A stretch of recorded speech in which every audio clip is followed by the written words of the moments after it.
Bien, y momento de revisar noticias internacionales y comenzamos revisando lo que ocurre en Italia porque este sábado arrancó la cumbre del G20 a la que asisten, como vemos, los líderes de las principales 20 economías del mundo, además de los presidentes de la Unión Europea y también del Consejo Europeo con el fin, obviamente, de abordar problemas urgentes, como por ejemplo el acceso mundial a las vacunas contra el COVID-19 y, por supuesto, la crisis del cambio climático. Eso sí, la cumbre contó con dos grandes ausencias. Por un lado, la del presidente de China, Xi Jinping, y por otro lado, el presidente de Rusia, Vladimir Putin, quienes se van a tener que sumar solamente por videoconferencia debido al aumento de casos de contagios de COVID-19 en sus respectivos países. Tampoco estarán presentes el mandatario de México, Andrés Manuel López Obrador, y además el primer ministro de Japón, Fumio Kishida.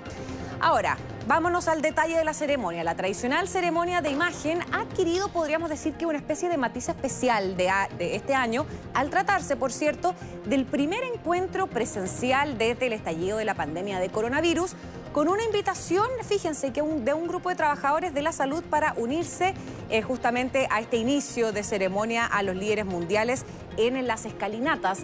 Por su lado, hartas críticas, podríamos decir, durante esta primera jornada, principalmente por el primer ministro italiano Mario Draghi, quien inauguró esta cumbre y la calificó de moralmente inaceptable los diferentes niveles de vacunación anti-COVID entre, Roberto, los países ricos y los países pobres. Dice que hay mucha diferencia y mucha discriminación, además, entre qué países pueden adquirir y comprar las vacunas y qué países no. Fíjate, Florencia, que además va a haber aspectos económicos tremendamente importantes. Bueno, son las 20 potencias económicas más grandes del mundo. Uno de ellos es justamente eso, porque es económico, es ver cómo poder distribuir vacunas a los países pobres, a África, a algunas partes de Sudamérica.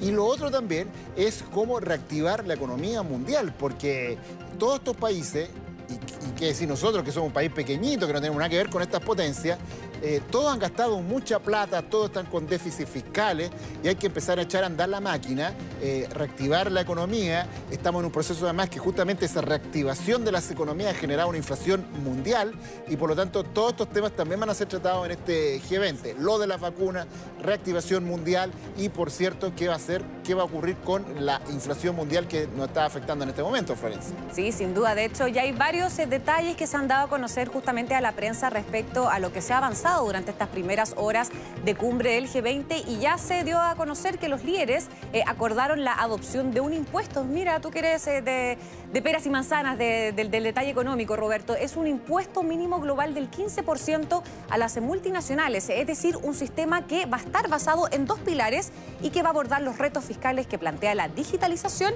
y, por otro lado, la globalización también de la economía.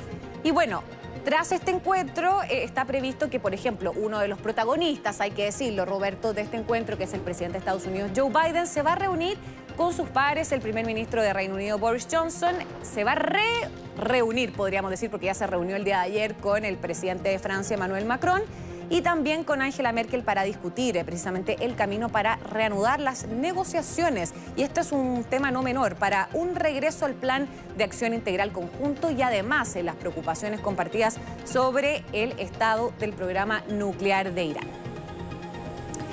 Pero, Roberto, eso es lo que vemos adentro de este centro de convención, dentro de la cumbre, porque lo que vemos afuera es precisamente... Las protestas, las clásicas protestas antiglobalización. Así es, Roberto. A las afueras del G20 y en varios puntos de la capital romana se han registrado varias protestas en contra, básicamente, de la inacción de los líderes mundiales respecto a la emergencia climática. Los vemos ahí, pancartas, megáfonos, intervenciones artísticas, otras no tanto. Lo que sí es que los manifestantes acusan básicamente a las grandes potencias, a los principales líderes de estas 20 economías del mundo, de no hacerse responsables justamente por la pobreza que provocan los efectos del calentamiento global y exigen que se tomen medidas concretas para bajar los gases de efecto invernadero. Sí, pues además justamente porque son estos países los que más aportan al calentamiento global y los países pobres los que más lo sufrimos. Así que algo de razón tienen estas protestas que se generan siempre para estas cumbres. Sí, lo que piden es que las medidas o las promesas se concreten, porque ya llevan varios años con estos debates y la verdad es que soluciones concretas no se han llegado. Ahora te invito, Roberto, porque otro de los protagonistas del G20 es precisamente Brasil y su mandatario. Mira, hay toda una polémica en redes sociales por este video que publicó el propio mandatario Jair Bolsonaro, porque se le ve comiendo, paseando, sin ninguna preocupación por la ciudad de Roma, antes de participar en la cumbre del G20, sin mantener, como vemos, ninguna medida sanitaria. Acá podemos ver, es un video que se publicó precisamente en Twitter y que se escucha el himno italiano de fondo, es decir, bien nacionalista también, y se observa a Bolsonaro de buen humor, acompañado de su seguridad y de algunos ciudadanos con quienes incluso permitió que se sacaran fotografías y también las clásicas selfies con él, pero vemos que están sin mascarillas, o sea, se están sacando selfies con personas que están caminando en la calle y sin ninguna medida sanitaria. Esa es la gran crítica. Oye, Florencia, tremendamente irresponsable, pero al menos para mí esto no me sorprende. Bolsonaro lo hace lo mismo en Brasil, ha hecho una serie de actividades sin mascarilla. Me recuerdo hace un tiempo, te vi en un comentario tuyo, anduvo en moto, ¿no es cierto?, en una lancha, en una playa brasileña, siempre con mascarilla, sin mascarilla, saludando a la gente.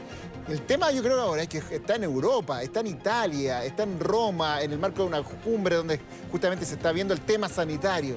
Y el tipo insiste, Bolsonaro es un negacionista, es tremendamente irresponsable lo que hace. O sea, y es alguien que además ya tuvo COVID.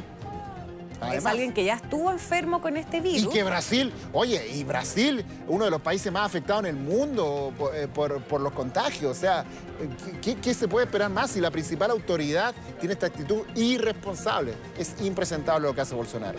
Sí, de hecho, por ejemplo, ahora le aceptaron entrar a estos restaurantes, poder comer algo, una pizza, tomarse algo con su delegación, pero le pasó algo similar justamente en la Asamblea General de Naciones Unidas, que se llevó a cabo en septiembre, precisamente en Nueva York, y ahí como él no está vacunado, no lo dejaron entrar y se tuvo que comer un pedazo de pizza, decía, en la calle.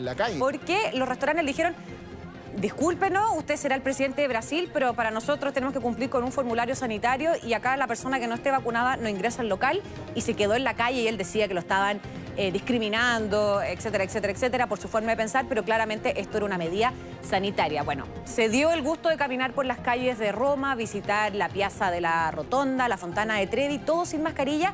Y lo que llama mucho la atención, Roberto, es que son lugares sumamente turísticos, sumamente masivos, hay mucha aglomeración de personas, entonces el llamado o la crítica, podríamos decir, que es el doble. Bueno, Roberto, nos vamos de una cumbre a otra, nos vamos ahora a Reino Unido, porque la cumbre del clima de Naciones Unidas, la COP26, que comienza este domingo 31 de octubre en la ciudad de Glasgow, en Escocia, ya tiene todo listo, todo preparado para su inicio, para su inauguración. De esta manera, Glasgow se está preparando para recibir básicamente a los líderes y también a los manifestantes de todo el mundo para esta importante cita mundial, que de hecho podríamos decir, Roberto, que está considerada como la última gran oportunidad para frenar el aumento de las temperaturas del planeta, y espera además persuadir a los líderes para que adopten objetivos climáticos mucho más estrictos. Roberto. Sí, bueno, decir además, Florencia, que hay una serie de ONG chilenas que han viajado a Glasgow, Escocia, para participar de esa cumbre, y yo me quedo con lo que tú dices. Esta es la última oportunidad para que las grandes potencias económicas del mundo tomen medidas fuertes para frenar el calentamiento climático, que es tan importante tomar esas medidas. Y de hecho también, Roberto, se esperan compromisos sobre, por ejemplo, la eliminación del carbón como fuente de energía, incentivar también el uso de automóviles eléctricos y fondos para la protección de los ecosistemas y la biodiversidad. De hecho, es tanta la expectación por esta cumbre que la capacidad hotelera, esto ya como un dato así como el dato rosa, la capacidad hotelera de la región de Glasgow, que son más o menos unas 15.000 habitaciones, se ha visto completamente superada por la demanda de los más de 30.000 delegados que van a asistir a esta COP26. Bien, nos quedamos en Reino Unido, pero con otro tema, porque a 2 días de que la reina Isabel II cancelara su participación, precisamente en lo que estábamos hablando con Roberto, en la COP26, y después de toda la preocupación por su real estado de salud, desde el Palacio de Buckingham indicaron que la monarca va a tener que guardar reposo por al menos las próximas 2 semanas, esto por recomendación de sus propios médicos. ¿Esto qué significa? Significa que la monarca va a tener que cancelar todos sus compromisos públicos, aunque según fuentes especializadas dicen que es solamente una medida de precaución y que la reina está de muy buen ánimo. Todo esto luego que el jueves, ahí lo vemos en las imágenes, se difundió un nuevo video de la reina Isabel II en el que aparece participando de una videoconferencia en la que supervisó la entrega de una medalla al poeta David Constantin. Y de hecho, en las imágenes que difundió el Palacio de Buckingham se le ve, como decíamos, de buen ánimo e incluso podríamos decir que tiró la talla, obviamente al estilo británico, Roberto, pero podríamos decir que hizo algunas bromitas, ¿sí? Humor británico, decía yo. Debe ser muy protocolar el humor semanas británico. Preocupó porque se hablaba de que había sido internada, porque había tenido un problema de salud. Bueno, ella, ¿cuántos años tiene Florencia? No sé si te pido 95, no, tiene 95 la reina. Mira.